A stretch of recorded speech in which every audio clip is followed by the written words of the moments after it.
My dad made me sleep with the lights on every night. Tonight the power went out and I finally understood why. I never questioned it growing up. Most kids beg their parents to leave the lights off. But in our house, it was the opposite. Every single night at 8:30 p.m., my dad would come into my room, flip the switch, and check every corner. Under the bed, inside the closet, behind the curtain. Then he'd stand in the doorway for a minute, just watching, before closing the door halfway and walking back downstairs. When I was 6, I asked him why. He knelt down, looked me dead in the eyes, and said, "Because things move differently in the dark."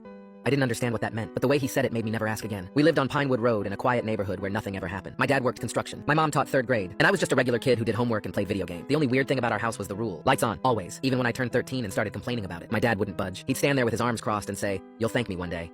My friends thought it was strange, but I just told them my dad was paranoid. It was easier than explaining something I didn't understand myself. Last night, everything changed. I was lying in bed, scrolling through my phone when the lights went out. Not just in my room. The entire house went dark. I heard my dad yell from downstairs, "Stay in your room! Do not move!" His voice was shaking, which scared me more than the darkness. My dad never got scared. I sat up in bed and stared at the door. The hallway was pitch black. I could hear my dad moving around downstairs, opening drawers, slamming cabinet. Then I heard my mom whisper, "Is it happening again?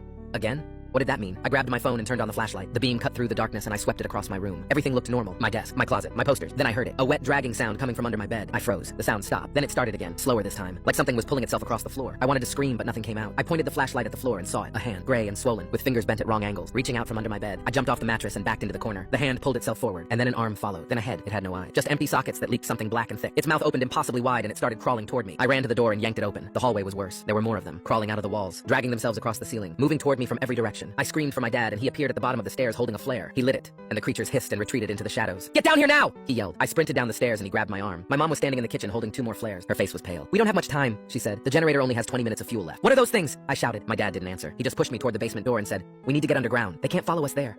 But before we could move, the front door started shaking. Something was slamming into it from the outside. The wood cracked, then splintered. My dad threw the flare at the door and grabbed a metal baseball bat from the closet. "Go," he said. "Both of now."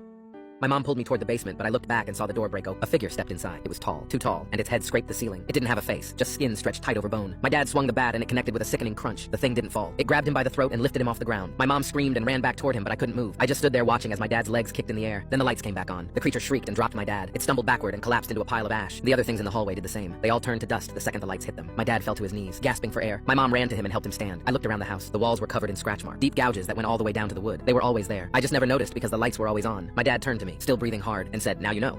I wanted to ask him 1,000 questions. Where did they come from? How long has this been happening? Why us? But before I could say anything, I heard it again. That wet dragging sound, coming from the basement. My dad's face went white. "I thought we sealed that door," my mom whispered. We all turned toward the basement stair. The door was open, just a crack, and something was climbing up.